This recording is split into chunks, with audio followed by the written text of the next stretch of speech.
All right, folks, we'll get underway. A little bit warmer in here than outside, isn't it? It's chilly today, but it's going to be a great afternoon. My name's Stephen Shale. On behalf of the team here at Bayleys, Cambridge, I'd like to extend a very warm welcome to you. And of course, I'm assisted by our branch manager, Anthony Merrington, on my right-hand side. And the media is Karen. So she's taking photos. Karen Goodsholton has been our marketing agent and of course responsible for the marketing and promotion of this beautiful property.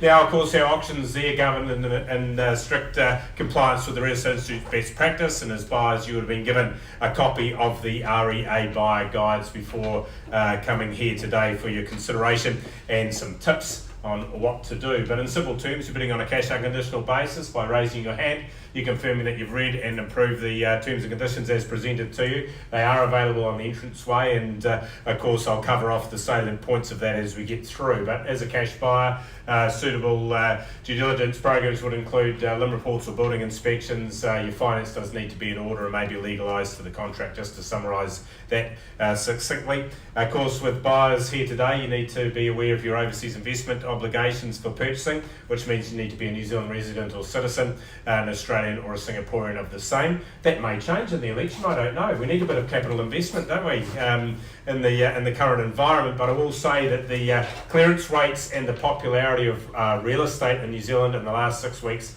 has been as good as it was the year before. We've had our lockdown period, and now we're back into transactions.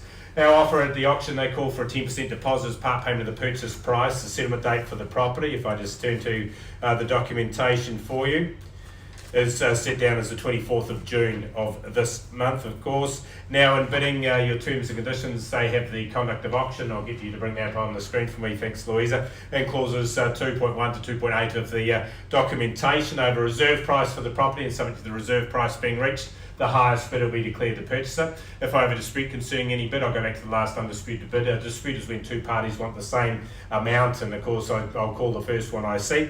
Otherwise, by going back, we can settle that, or you may like to advance your bid, as I had in New Plymouth last week. A chap, he advanced his own bid to make sure that he was the premium position.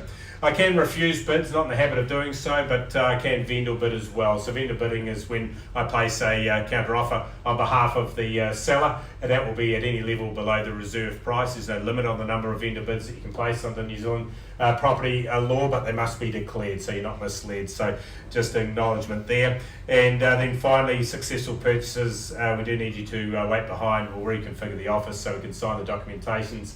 At the fall of the hammer, there's the consent to enter into an agreement. The GST schedule also annexed to the memorandum of contract. Now, are there any questions with regard to the conduct of auction before we begin?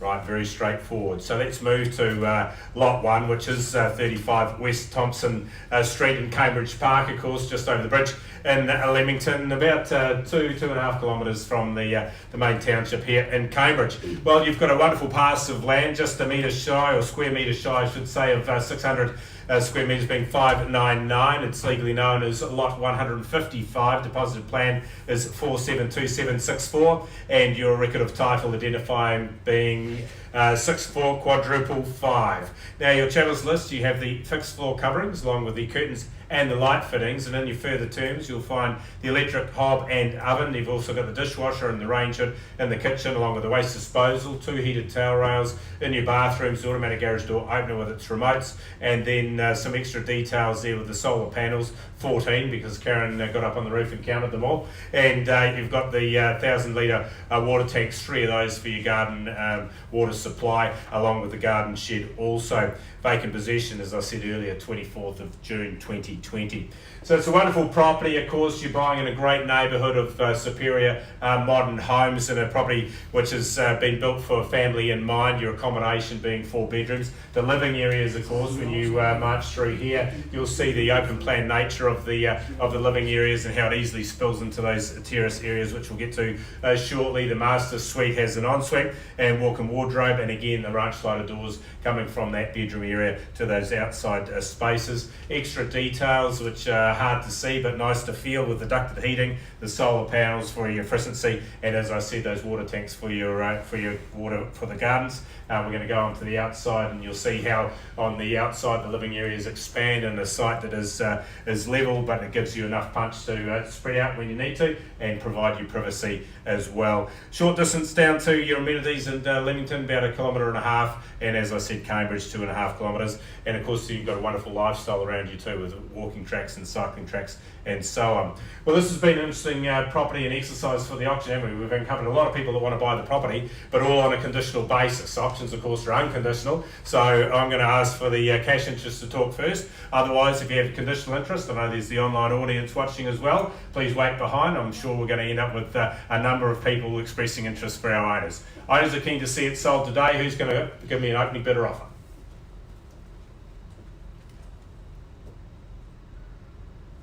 I will need the audience to start.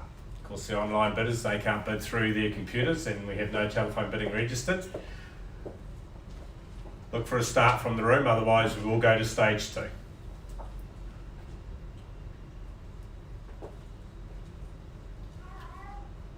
Okay, and the feedback is accurate. It is going to be on a conditional basis. We've already set an asking price in anticipation of that, and the asking price is? I'm going to be 830,000. 830. So in my mind, that's very fair. You'll be familiar with some comparable sales evidence, both above and beyond that level there, so it puts the property in a good ilk. So if you do have interest, please come forward. You can even do that immediately following the auction, or perhaps on a beautiful day like today, go and have another look. Well, that brings a conclusion. Thank you very much for coming this way to our Cambridge office. Of course, having the facility here saves you the trip into Hamilton. So thank you for your attendance, your attention, and good luck with your transactions as we move forward. And we'll welcome you back here in a fortnight's time where we have more property auctions here in Cambridge for you. Thank you, and enjoy the rest of your day.